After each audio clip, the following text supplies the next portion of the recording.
But Jewish concerns are also at play here.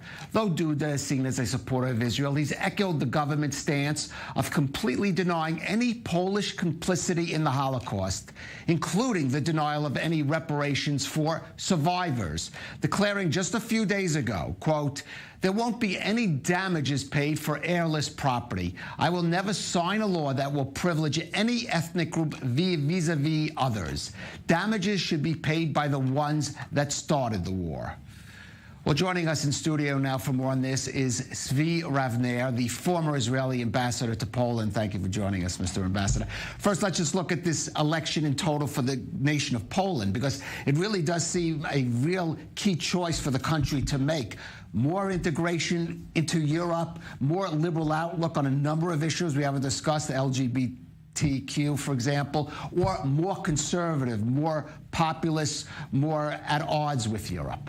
Yeah, it looks that the country is divided, because you can see that the supporters of Duda and of the Peace and Justice Party are definitely the less educated, the much more conservative, much older. The young people are voting for Trzaskowski, then the older ones are voting definitely for Duda. So there is a divide. There is a very deep divide between the two camps in Poland. That's more pro-European, less pro-European. They are not going. They are not yet at the Brexit stage from Europe, but they are indeed being criticized very strongly by Europe for lack of democracy or for endangering democratic values, trying to somehow to infringe the independence of the legal system, to infringe the freedom of press, for instance. So it's a really very deep divide between sort of two camps in Poland. This is why these elections are so important. Not because the president is not the #1 executive power in the country. It's not a ceremonial role like in Israel or like in Germany, president in Israel. And it's not, on the other hand, like the executive powers of Macron, the president of France. It's somewhere in the middle. Nevertheless, president can constitute a balance to the power of the government in power in parliament. Right. Now let's go to these comments by Duda a few days ago where he said there'll be no reparations for the Holocaust. We should know Poland, the only, I think, country in the EU that doesn't have a general reparations law. But why bring the issue even up? Why even raise that now during this heated election? I was wondering the same way. Why now? Why now? Because that's not on the agenda. Unfortunately, from our point of view, it's not on the agenda there. And also previous governments, more liberal governments, have also not found any solution to this problem, and they not always were very forthcoming. So why now?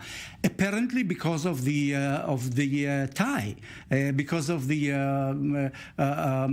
very close results that are being expected. According to the polls, it's about one point here or there tonight. So maybe this, as well as together with the LGBT issue that suddenly in the last couple of days the president fiercely attacked those liberals who support the LGBT, and suddenly they sort of got out of the bag. See, I feel you're dancing around an issue here, which is perhaps Duda was appealing, I won't say anti-Semitic or anti-Jewish sentiments or sensitivity about that, and thought that's an issue that could charge his base? Duda is definitely nationalist, if you like, populist. I wouldn't hurry to portray him as anti-Semite. No, I don't mean that he is. Especially that his wife is Jewish, and it is very well known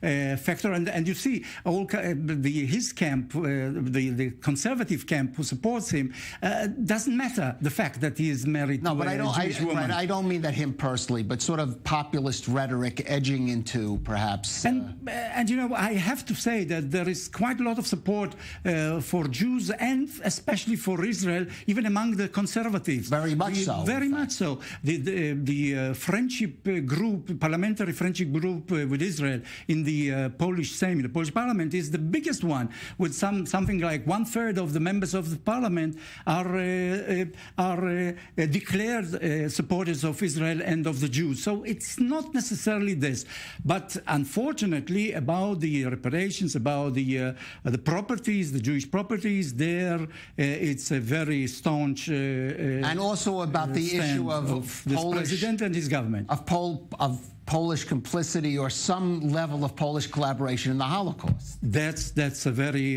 very sad an attempt to kind of rewrite history. Of course, there were plenty of Poles who saved Jews. Actually, the biggest number of writers among the nations of Yad Vashem are Poles, but they are trying to hide the fact that so many, maybe far more people collaborated and gave away Jews to the Gestapo and to the Nazis than those who saved Jews.